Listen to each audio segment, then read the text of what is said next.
বিসমিল্লাহির রহমানির রহিম। আসসালামু আলাইকুম।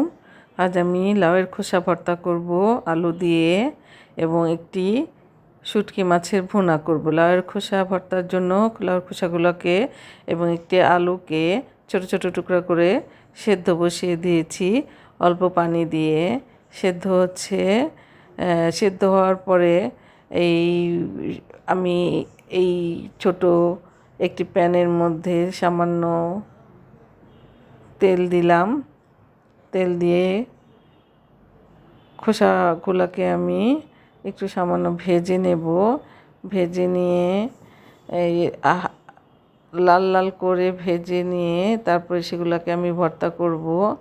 পেঁয়াজ, মরিচ, কাঁচামরিচ, শুকনা মরিচ, রসুন সব কিছু ভেজে নিয়ে ছোট একটি মাটির পাত্রে, খাঁজ কাটা একটি মাটির পাত্র, যেটার নাম আমি জানি না, ওটার মধ্যে আমি ভর্তা করার চেষ্টা করব। খোসাগুলোকে ভেজে নিচ্ছি, হাই হিটে থাকবে চুলার আগুন। এই তো খোসা ভাজা হয়ে গিয়েছে। আমি এগুলাকে নামিয়ে নেব সেই খাঁজ কাটা মাটির পাত্রের মধ্যে। নামিয়ে এক সাইডে রেখে দেব। এটাকে কি বলে নাম আমি জানি না। আমি কিনেছি ঢাকা শহীদ মিনারের কাছ থেকে। এই শুকনা মরিচ, 2-3টি শুকনা মরিচ, 2টি কাঁচামরিচ, পেঁয়াজ রসুন ফালি করে কেটে ভেজে নিচ্ছি।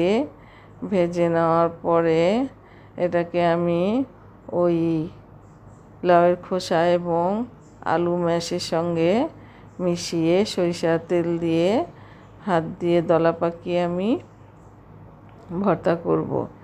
এ তো হয়ে এসেছে। এটাকে আমি ঘষে ঘষে মিহি ম্যাশ করার চেষ্টা করছি। সবগুলা খোসা আলু সহ ম্যাশ করে নিব ঘষে ঘষে এভাবে। এই মাটির পাত্রটা বেশ উপযোগী ভর্তা করার জন্য। শিলপটার কাজ করে। হয়ে গেছে, ম্যাশ হয়ে গেছে।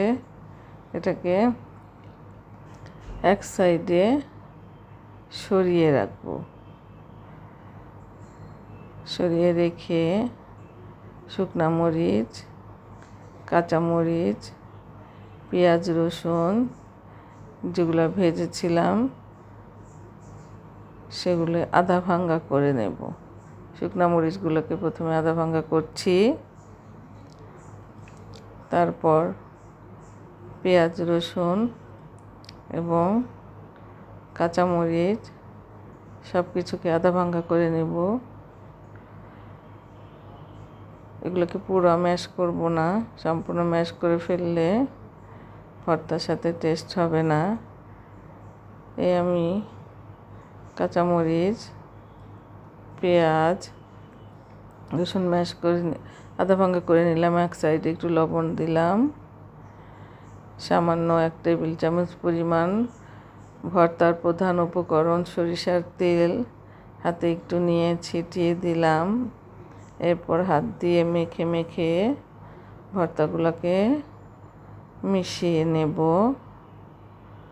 সবগুলো ভর্তা এবং সবগুলো মশলা লবণ সহ একসঙ্গে মিশিয়ে নিলাম। তৈরি হয়ে গেল সুস্বাদু উপাদেয় গরম ভাতের সাথে খাওয়ার জন্য লাউয়ের খোসা ভর্তা। আমি চলে গেলাম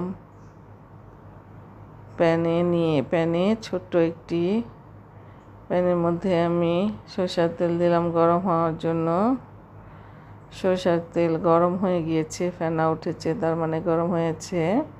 সরষের তেলের মধ্যে কাঁচামরিচ এবং পেঁয়াজ কুচি দিয়ে দিলাম। এগুলোকে আমি একটু নেড়ে চেড়ে নরম করে নেব। একটু নরম বা সেদ্ধ হয়ে গেলে এর মধ্যে আমি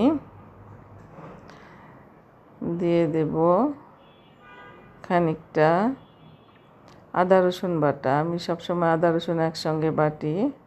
3 টেবিল চামচ পরিমাণ আদা রসুন বাটা দিয়ে দিলাম।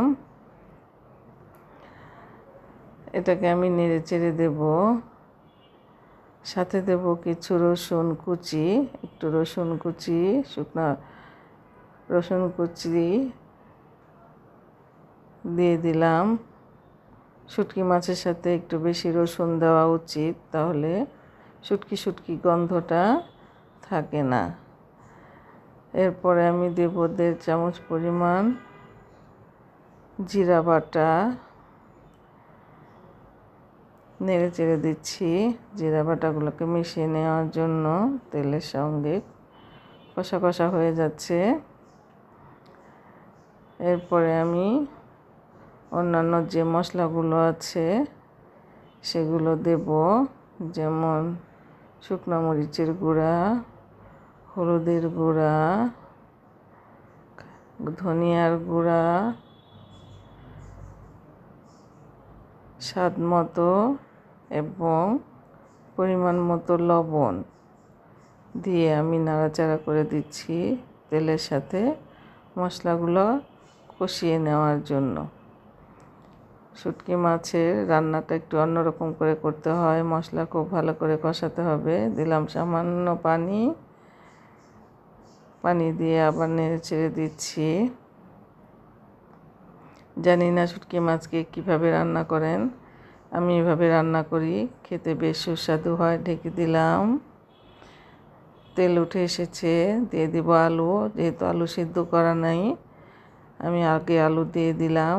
আমার মাছগুলোকে আমি আগে কাটা ছেড়িয়ে সিদ্ধ করে রেখেছি। আমি লোটা শুটকি সাধারণত এভাবে রান্না করি, অনেকে অনেকভাবে রান্না করতে পারেন। দিয়ে দিলাম সবগুলো লোটা শুটকি আলুর মধ্যে, একটু নেড়ে চেড়ে দেব। নেড়ে চেড়ে একটু কষাবো এটাকে, যাতে তেল উঠে আসে।